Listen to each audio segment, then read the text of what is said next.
Hello everyone, welcome to the Lang Focus channel and my name is Paul. Today we're going to focus on the features of the Persian language.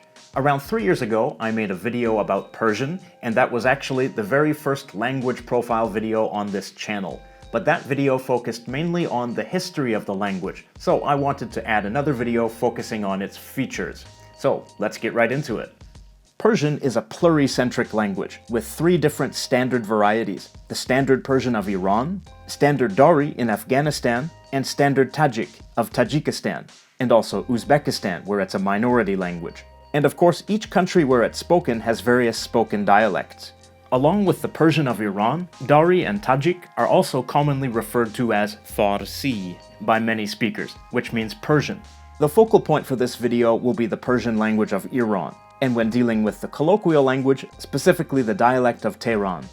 The Tajik variety of Persian is written in a modified form of the Cyrillic alphabet, while Dari and the standard variety of Iran are written in a modified form of the Arabic script. People who don't know the Arabic script or any of its derivatives may take one look at Persian and assume that it's a highly inaccessible language, but the script is actually not very hard to learn.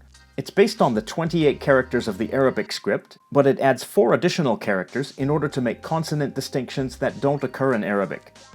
It's an abjad rather than an alphabet, so as in Arabic, short vowels are generally not indicated in writing, only long vowels. And this is probably the hardest thing about it. For example, this is the word for eye. Cheshm. Here we have 3 letters showing consonants, ch, sh, m, and that's it. But we can write the short vowel with a diacritic like this. And just as a quick side note, in colloquial speech, this word might be pronounced Chesh. Some words undergo contractions in colloquial speech. Words often contain a combination of short and long vowels, so some vowels might be indicated in writing while others aren't. Like in this word for train. Qatar.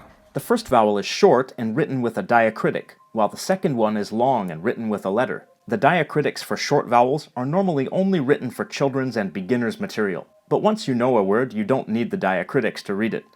And don't let the script distract you from the fact that Persian is an Indo-European language, so it's related to most of the languages of Europe, including the Romance, Germanic, and Slavic languages, as well as the Indo-European languages of the Indian subcontinent, like Hindi and Urdu. If you speak one of those languages, some elements of Persian might seem quite familiar to you. Indo-European vocabulary. You'll likely notice a significant amount of cognate vocabulary between Persian and other Indo-European languages, depending on which ones you know, of course. A lot of these words are very basic ones. Madar. Meaning mother, Pedar. father, Baradar. brother, Dokhtar. daughter, Dar. door, Dandan. tooth, related to the word dental, or dent in French, Nam. name, Gav. cow, Mush. mouse, Shesh. Shish. 6, Pari. ferry, Tondar. thunder, Sotun. pillar or column, but cognate with stone, Tarik. dark, Garm. warm, No. new, Che. like que in Italian or que in Spanish. Ke. That, like que in French or que in Spanish. Ki.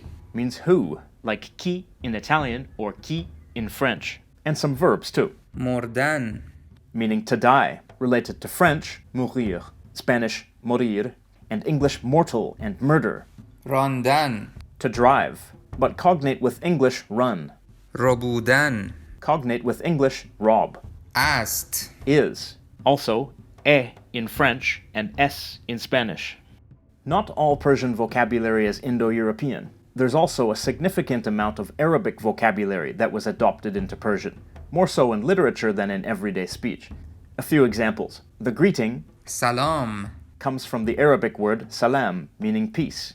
The word for thank you Mutashakkiram. comes from the Arabic word meaning thankful, mutashakir, with the Persian conjugation meaning I am, Jadid. meaning new. A moment ago, we saw the Indo-European word, No. meaning new.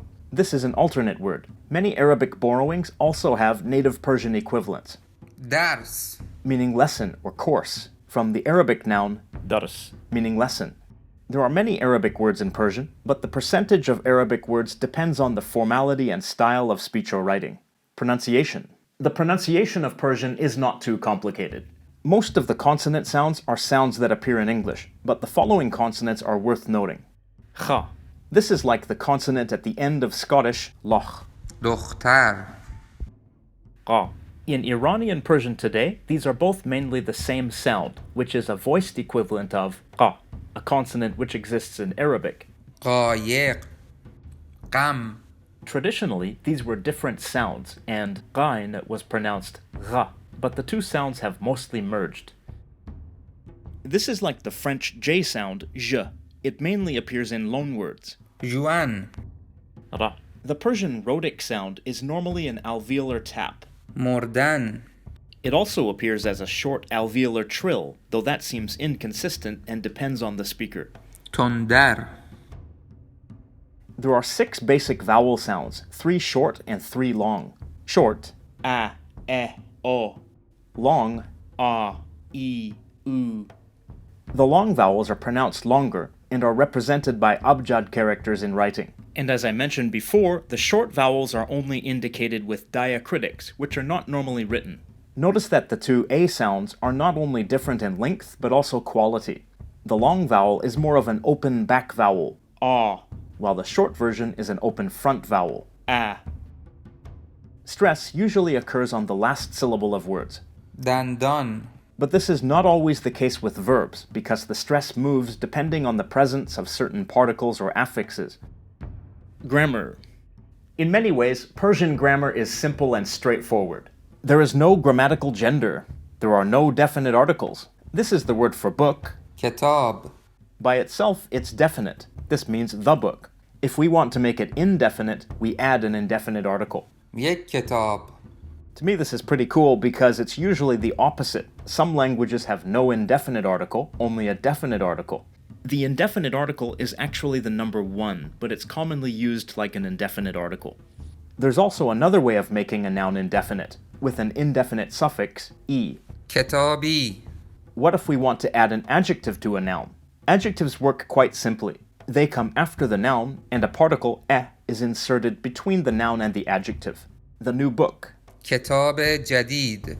A new book. یک کتاب جدید. Note that after a vowel, the particle e becomes ye. If we add an adjective to the other indefinite form, کتابی. then there is no particle ye between the words. The indefinite suffix e seems to override the particle ye if they are both supposed to appear in the same position. But the indefinite suffix is actually a clitic, so that it can be freely placed after either the noun or the adjective. If it's after the adjective, then the particle e does appear. کتاب جدیدی. This particle that connects a noun to an adjective is called. اضافه. Now, what if we want to say this in the plural? The plural is formed with the suffix ha, or a in colloquial Persian. The new books. کتابهای تازه. Note that adjectives don't have any special plural form. If I've been explaining this well, then hopefully you've gotten the sense that Persian is not such a complicated language. There are noun cases, but don't worry, in Persian they're actually quite straightforward. There are 5 noun cases, 4 of which are indicated by adding a preposition before the noun or a postposition after the noun. Nominative. This case uses the basic noun on its own. The book is good. کتاب خوب است. Kitab is the subject here. Accusative. I read the book. من کتاب را خواندم. Kitab is the direct object, meaning it receives the action, so it's followed by the accusative marker ra. Dative. This case shows that the noun receives an action, often with a component of movement or direction. I looked at the book. من به کتاب نگاه کردم. The preposition be precedes kitab to show the dative. Locative. This case indicates where an action takes place. I wrote in the book. من در کتاب نوشتم. Notice the preposition dar before kitab. Ablative. This case indicates the origin or place where an action comes from. I learned from the book. من از کتاب آموختم. Notice the preposition as before kitab. I should point out that the word amukhtam is used in writing, but not so often in speech. In speech, it's more common to say یاد گرفتم. من از کتاب یاد گرفتم. word order. Let's take one of the sentences we just looked at, the one with the accusative case, and examine its word order. من کتاب را خواندم. I read the book. Word for word it's I, book, accusative marker, read. The basic order in Persian is SOV, with the verb at the end. But subject pronouns can normally be dropped, because the conjugation of the verb makes the person and number of the subject clear. Now let's add an adjective to that sentence. کتاب تازه را خواندم. This now means I read the new book. So again, the subject pronoun isn't needed, so this is object-verb. But if the subject is a specific person, then of course you need to include it. So let's add a name. داریوش کتاب تازه را خواند. Darius read the new book. So now it's back to SOV. Notice that when we add an adjective to describe the noun, the accusative marker, ra, comes after the adjective. In other words, it comes after the whole noun phrase. And remember the particle which comes between the noun and the adjective that follows. A change also took place in the conjugation of the verb when we added the name Darius, because we changed the sentence from first person singular to third person singular. But we'll look at verbs a little later. What if we add an adverb to this sentence? The placement of the adverb is flexible, but it normally won't come last because the verb comes last. Now let's add the word sari, which means quickly. داریوش سریع کتاب تازه را خواند. This now means Darius quickly read the new book. So the adverb can go here before the object, or it can go after the object and before the verb. داریوش کتاب تازه را سریع خواند. Or it can go at the beginning before the subject, though that's less common. سریع داریوش کتاب تازه را خواند. Let's go back to the first version of this sentence. Now we know that Darius is the subject, so let's change that to a pronoun, u. Before, we saw the first-person subject pronoun, man, and now this is the third-person singular for human subjects. For non-human subjects, there's another pronoun, on. Remember that these subject pronouns are optional. Now let's replace the object with an object pronoun. You can simply use the subject pronoun, and together with the accusative marker, ra, it functions as the object pronoun. او سریع آن را خواند. He quickly read it. There are also separate object pronoun suffixes, which can be used instead of the subject pronouns. They are attached to the ends of verbs. او سریع خواندش. These suffixes are not only the object pronoun suffixes, but also possessive suffixes. He quickly read his book. او سریع کتابش را خواند. Here, the suffix attaches to the noun and means his, and could mean her or its in a different sentence. Verbs. Verbs in Persian generally follow regular intuitive patterns. There are some compound tenses that get a little more complex, but the more basic ones are quite straightforward. Verbs have two stems, a past tense stem and a present tense stem, and these form the basis of most of the verb tenses. Let's use the example of the verb meaning to eat. خوردن. This is the infinitive. By removing on from the infinitive, we get the past tense stem. خورد. By removing don from the infinitive, we get the present tense stem. خور. I should note that the present tense stems of verbs are not usually this predictable and generally need to be memorized. To the stem, you add a personal ending that clearly identifies the person and number of the subject. Let's use the first person plural. خوریم. Then we add something before the verb to indicate the aspect of present tense. For general or habitual present tense, you add mi. می خوریم. We eat. If it's present progressive, you add the present tense of the verb داشتن. to have. داریم می خوریم. We're eating.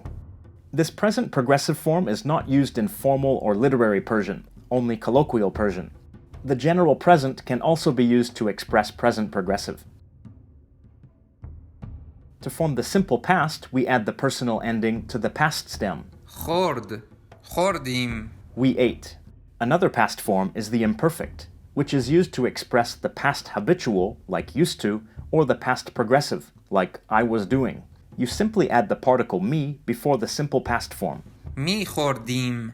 We were eating, or we used to eat. Like in the present tense, there's an additional form in colloquial speech that strengthens the past progressive aspect. You add dashtan, to have, before me. داشتیم می خوردیم. There's also a future tense, which is formed with the present tense of a verb khastan, meaning want, followed by the past tense stem of the main verb. خواهند خورد. They will eat. But this future tense is often not used in colloquial speech because the present tense can be used with future meaning.